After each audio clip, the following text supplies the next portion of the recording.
žinant, kad savo tikslas buvo šių metų pabaiga apskritai eliminuoti tymus kaip tokį sukėlėją iš mūsų tarpo.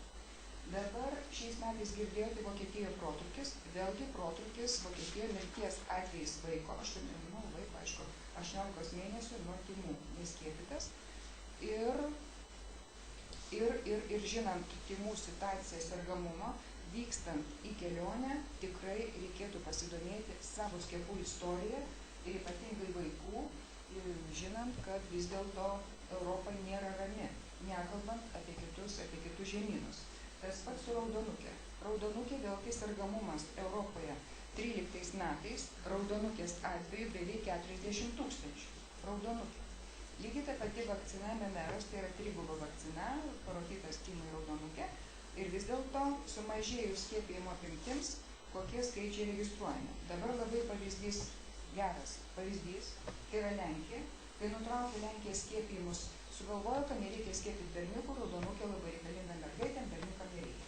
Tai va, 13 metais kilo protrūkis didžiulis sergamumo Lenkijoje, susirgo beveik 40 000 jaunuolių berniukų iki nuo 15-19 metų. Be abejo, yra kontaktai su moteriška lytim ir nėščiosioms didžiulė rizika 2 įgimto raudonukės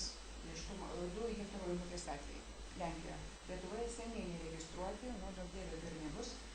Tų atvejų, tai vėlgi, ką noriu pasakyti, nutraukus skiepus, koks sergamumas iš karto kokie skaičiai šoka. Taip, kad vėlgi ta pati problema išvykstant, pasidomėti savo situaciją. Skiepijimų situaciją dėl raudonukės, ypatingai moterims. Dabar pasiutligė. Vėlgi pasiutligė pamiršta, atrodo, čia Lietuvoje kaip ir nėra, židinių mažėja, 1-2, tačiau pasaulis vėl žydi raudonai, būtent raudona spalva yra, kur laukinis pasiutligės virusas cirkuliuoja. Tai va, vėlgi visa Afrika, vėlgi visa Azija, vėlgi visa Indonezija, Kinija ir taip toliau. Aišku, yra šalių, kuriuose tas, taip sakant, šunų skaičius didesnis negu žmonių, jie patys gamina vakciną, tačiau yra mažai efektyvi, bet nuvykę į kitas šalis, mes galime vėlgi įvykti tas įvykis negeras, apkandžiojimo sužalojimo, parvykus susirgti, kas ir yra, sakyčiau, čia yra mirties atvejai pasaulio mastu, vėlgi išvykęs, sakyčiau, kas čia dabar išvykęs, šveicaras išvykęs į Šveicariją mirties atvejais, kai žmogus užsikrėtė grįžęs į Šveicariją, reiškia, kitoj šalyje. Taip pat iš Afrikos daug grįžusių žmonių, Lietuvoje iš Indijos. Lietuvoje taip pat, pamenat, buvo mirties atvejais, kai vyriškis keliavo Indijoje, grįžęs į Lietuvą, buvo taip, kaip buvo ir šiandien jo nėra. Taip, kad, kaip matėm, to pasiutligės viruso yra pilna ir jeigu žmogus vyksta, jeigu dar ypatingai jo yra profesija susieta, sakyčiau, su veterinarija ar kažkas tokio artimo tam, jisai dirbs būtent toje srityje, dirbs ilgai ar ten lankysis ilgiau, tikrai reikia jam parekomenduoti, kad būtų paskiepytas nuo pasiutligės. Tai yra profilaktiniai skiepijimai, tai yra 3 kartai ir tai yra įmanoma padaryti Lietuvoje europietišką vakciną. Dabar kolegė minėjo būtent apie tas rizikas ir hepatito A, vėlgi rizika, kur nuvyksit, aišku, galima hepatito A susidurti ir kodėl tokia grėsmė vis dėlto mes kalbam apie hepatitą A, todėl kad per pastaruosius to hepatito A skaičiai mažės sergamumo Lietuvoje ir tas imlumas mūsų gali būti visuotinis, nuvykus, kaip aš sakau, mes sterilūs dėl hepatito A, nesusidurėme su sergančiais, tačiau nuvykus į tą geltoną, kur rodžiau žemėlapį, va šičia, į tam tikrą šalis, tikrai mes galime būti pirmoje eilėje prioriteto prasme, tikrai galim gauti patys pirmi tą sukėlėją. Ir 95 procentų vaikų, 55 suaugusių, mes esam imlūs šiam virusui ir ta Lietuvos situacija, kuri dabar yra dėl hepatito A, jinai iš tikrųjų, ar tai vežtiniu atveju, ar tai vietoj susiformavus, gali būti ne tik nuvykus susirgti, bet ir vietoj gali kilti protrūkiai, kas buvo ir Latvijoje, pas kitus kolegas. Iš tikrųjų, tokie dalykai yra fiksuojami. Hepatitas B vėlgi yra žemėlapis ne visai baltas. Ir ta rizika dėl hepatito B yra skiepas, galima pasiskiepyti, hepatito A ir B skiepas yra kartu, vienu dūriu galima padaryti A ir B, bet reikia 3 dozių, galima padaryti hepatitą A atskirai, tai reikia 2 dozių, ir hepatitą B galima padaryti atskirai monovakciną, taip pat reikės 3 dozių. Bet vėlgi nereikia laukti paskutinės minutės, nes, kaip aš sakiau, tam tikrą skiepą reikia atlikti ne vieną kartą, jis yra 2 kartai arba 3 kartai su tam tikrais intervalais, tiesiog galima nesuspėti. Meningokokinė infekcija, lygiai taip pat Afrikos vidurinio diržo valstybės, yra rizika didžiulė, skiepas yra tiek nuo C, tiek nuo P, galimybė yra, tiesiog žmogus turėtų žinoti, galbūt medikas ne visada turi laiko, bet jeigu mes patys kažkom tai pasidomėsim, nes vis dėlto tai, kaip ir mane patį liečia, tai tikrai medikui užsiminus jis tikrai parekomenduos, kur ir kaip tą skiepą atlikti. Taip, choleros taip pat yra židinių, tačiau choleros vakcina yra geriama, jinai turi labai neaukštą imunogeniškumą ir labai neilgas jos, kaip mes sakome, veikimo laikas.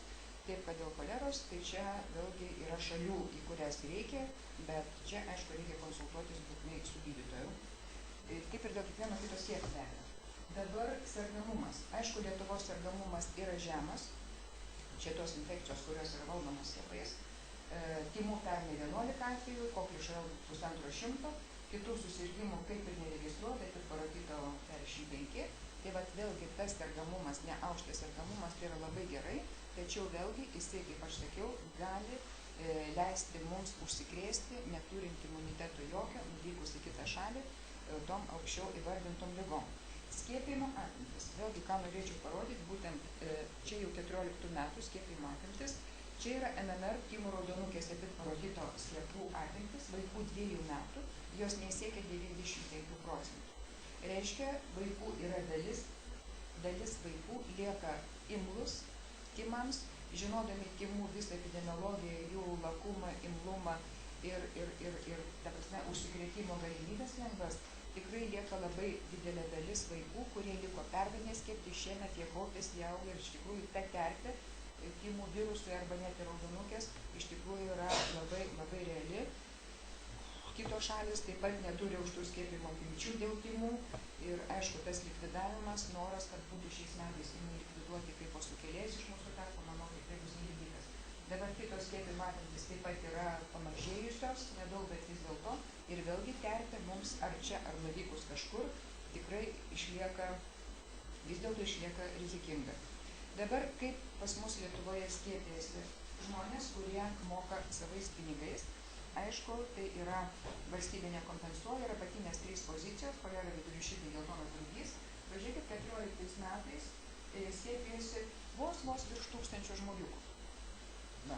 Nuo geltono drugio pasiskiepijo va šitas skaičius. Nuo vidurių šiltnešio. Aišku, čia visi keliautojai, Lietuvoje nereikia skiepytis.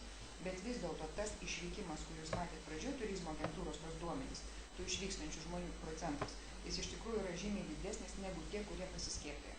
Kaip sakant, daug dievė, kad viskas gerai, bet vis dėlto tas toks skaičiaus, tie rodikliai skiepijimos, absoliučių skaičių, jie iš tikrųjų yra sumažėję lyginant su 12 metais ir vėlgi tai rodo, kad mes nepakankamai dar suvokiam, ko gero, nepakankamai į save investuojam, nepakankamai save saugom.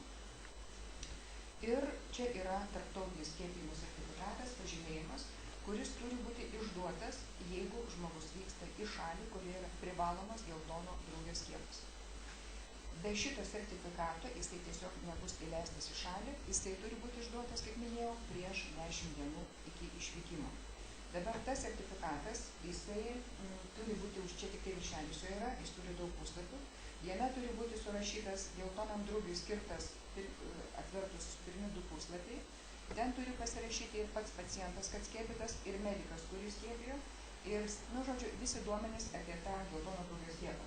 Ir tolimesniuose puslapiuose įrašomi kiti skiepai rekomenduojami, jeigu žmogus nori ten nuo kažko tai pasiskiepyti, man būtent tų įvardintų prieš tai ligų. Dabar šitas skiepijimo, neskiepijimo, reiškia, tarptautinis skiepio pažymėjimas, jisai negalioja be antspaudo. Tas antspaudas spaudas, gal lietuviškai nežinau, kaip šis vadinasi, jis turi būti ir mediko spaudas asmeninis, bet jis turi būti įstaigos, ne kaip fizinio asmens kaip mediko, bet įstaigos numeruotas spaudas. Ir kiekviena įstaiga, kuri nori pradėti skiepyti nuo geltono drugio, turi rašyti mums prašymą į mūsų centrą, kad mes suteiktumėm numerį antspaudui, į kurio viduriuką bus įdėtas tas numeris eiliškumo, kurį mes jums suteiksime. Nes jie, reiškia, kodėl tas reikalinga, kodėl to reikia? Todėl, kad jeigu žmogus susirgs, grįžęs ar kažkur tai išvykęs, pagal tą antspaudo numerį bus aišku, kad paskiepytas, pavyzdžiui, užkrečiamų ligų centro skiepų kabinete. Arba ten, sakykime, Kauno kokiai tai klinikoje, nes kiekvienas numeris neša įstaigos pavadinimą. Ir Ir tada be abejo lieka atliekama visa tyrimas, kodėl kas ten taip įvyko, kodėl taip atsitiko. Tai vat būtent dėl to. Ir tokių dabar spaudų, jų yra išduota apie 150, jeigu aš neklystu, ir mūsų tinklalapyje yra įdėti visi skiepų kabinetai, kuriuose tie numeriai yra, ta prasme, numeruoti, visas sąrašas tų, reiškia, spaudų ir įstaigų. Dabar viršuje nurodytas tinklalapis, kur, reiškia, adresas, mūsų tinklalapyje ULAC yra dešiniai pusėje baneriukas su raudona mašinytė. Į ją įėjus jūs rasit, kaip tik tas Pasaulio sveikatos organizacijos rekomendacijas, kiekvieną šalį pagal alfabetą, kur ko reikia skiepytis, kur kas privaloma, rekomenduojama ir kokie ten kiti, sakyčiau, dėl maliarijos, kokie yra reikalavimai. Taip kad, jeigu kas neaišku, prašom skambinti, jeigu labai aišku, tai prašom irgi kartais skambinti, pasidžiaugti, kad jums viskas gerai sekasi. Ačiū labai.